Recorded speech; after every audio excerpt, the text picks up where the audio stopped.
Keputusan perlawanan Piala FA yang berlangsung malam tadi.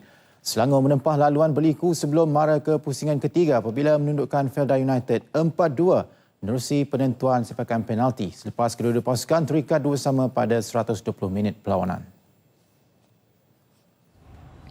Stadium Majlis Perbandaran Selayang MPS dipenuhi hampir 8,000 penyokong kedua-dua pasukan dalam pertemuan di antara Felda United dengan Selangor malam tadi. Perlawanan yang diadili Nagor Amir Nur Muhammad itu bagaimanapun berlangsung tegang dengan beberapa keputusannya menimbulkan tanda tanya. Tanpa jaringan di babak pertama, perlawanan mula rancak di awal babak kedua apabila Felda United di depan pada minit ke-47. Pemain import dari Serbia Bojan Miladinovic membuka tirai gol tuan rumah dengan sepakan penalti selepas Nur Razlan Razali menjatuhkan pemain The Fighters sebelum itu untuk kedudukan 1-0. Felda United menggandakan jaringan selang 3 minit kemudian apabila hantaran dari tengah menemui Makache Ndumba yang tenang merembat kencang melepasi Nur Razlan.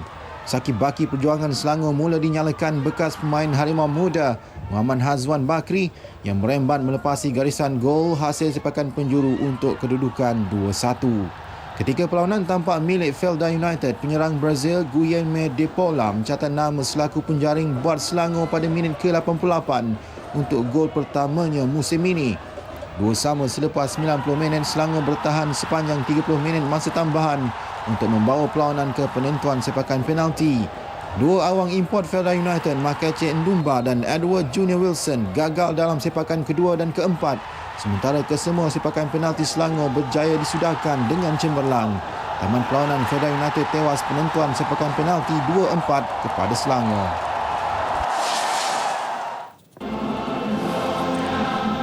Di Krubong, Terengganu melepasi halangan untuk mara ke pusingan ketiga selepas menundukkan Melaka United 3-1. Beraksi di hadapan kira-kira 15,000 penyokong di Stadium Hang Jebat, peluang terbaik Melaka United hadir menerusi gerakan solo Nur Syamil Abdul Ghani, namun dipatahkan pertahanan import Terengganu Vincent Bikana.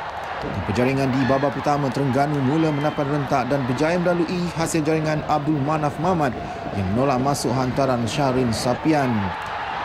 Gol tersebut terus membakar semangat pemain skuad Petih yang berjaya menjarakkan kedudukan 2-0 hasil jaringan penyerang berbisa mereka Paulo Rangel pada minit ke-54. Rangel terus menambah duka Melaka United dengan sekali lagi menjaringkan gol menerusi sepakan penalti pada minit ke-71. Melaka United berjaya mendapatkan gol seguati juga menerusi sepakan penalti yang disempurnakan Nur Syamil Abdul Ghani menewaskan pemain gol Terengganu Muhammad Shah Bini Alawi pada minit ke-89. Taman perlawanan, Melaka United 1, Terengganu 3. Tuan rumah Johor Darul Takzim 2 memerlukan jaringan di minit-minit akhir perlawanan untuk menyingkirkan PKNS FC 2-1 di Pasir Gudang malam tadi. Perlawanan bagaimanapun dicemari dengan 3 kad merah ke atas pemain pelawat. Biarpun beraksi di laman sendiri penalu Liga Perdana, JDT2 terlebih dahulu dikejutkan dengan jaringan pantas PKNS FC menerusi rembatan jarak jauh Kaisuke Ogawa pada minit pertama menewaskan Muhammad Anis Faron. Tersentak dengan jaringan tersebut, JDT2 mula mengatur serangan namun gagal memecah kebuntuan untuk ketinggalan 0-1 di babak pertama. Hanya pada minit ke-62, gerakan solo Leandro Sebastian Velasquez berjaya menghasilkan gol penyamaan buat anak buah Goran Polic. PKNS terpaksa beraksi dengan 10 pemain apabila Muhammad Khairu Azrin dilayangkan kad merah selepas mengutip kad kuning kedua. Peluang tersebut digunakan sebaiknya tuan rumah untuk memburu kemenangan dan hasilnya pada minit terakhir perlawanan, Kapten pasukan Syaril Ishak berjaya meledak gol untuk kedudukan 2-1. Sebelum itu, aksi panas PKNS bermula apabila Patrick Ronaldinho yang bertindak mengasari pengadil Zulkifli Ahmad sehingga dilayangkan kad merah. Kurang seminit kemudian, Muhammad Fazli Barudin pula mendapat nasib yang sama apabila menerima kad merah daripada pengadil. Keputusan 2-1 kekal hingga whistle penamat untuk JDT2 mara ke pusingan ketiga.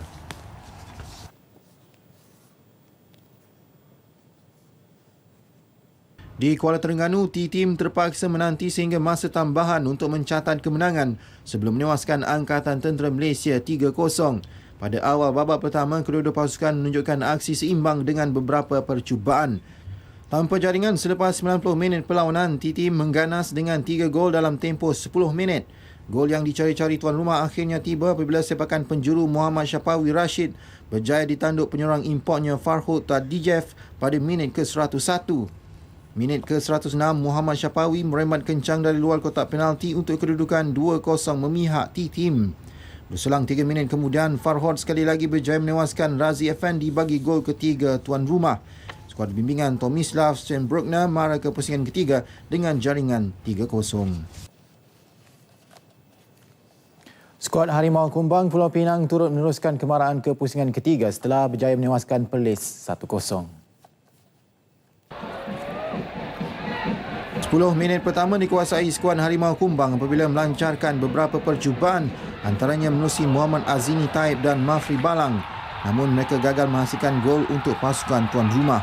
Pada babak kedua, pasukan pelawan hampir di hadapan apabila rembatan Wan Khairul Faiz hampir menerjah jaring, namun ia tersasar melepasi gawang tuan rumah. Serangan demi serangan oleh pasukan Harimau Kumbang akhirnya berhasil pada minit ke-71. Bekas pemain T-Team Muhammad Faiz Subri melakukan percubaan cantik yang terus menerjah jaring Singa Utara untuk gol tunggal perlawanan. Dengan kemenangan ini, pasukan Pulau Pinang bakal berdepan NS Matric hujung bulan ini.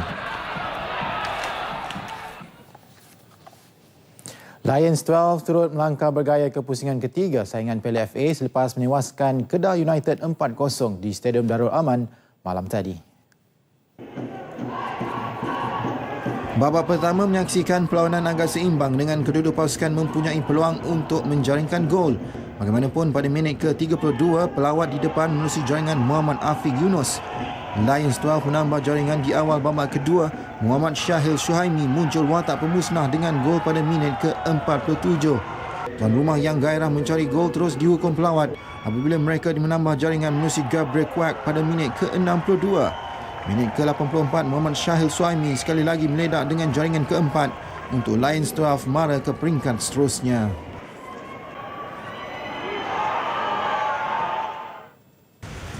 Sementara itu, KL SPAFC meneruskan kemarahan selepas membenam Kuantan FA 3-0 di Stadium MBPJ Kelana Jaya. Sebelum itu, perlawanan mula rancak di babak kedua apabila KL SPA berjaya membuka jaringan pada minit ke-56 menerusi percubaan solo Ijeze Michael Chugu Bunda. Tuan rumah menambah jaringan apabila hantaran jauh Goy Buwele pada minit ke-64 berjaya ditandur Ijeze untuk gol kedua KL SPA. Ternyata perlawanan milik Ijeze apabila meledak hat-trick pada minit ke-80 seterusnya membawa pasukan dari Putrajaya itu mara ke pusingan ketiga Piala FA.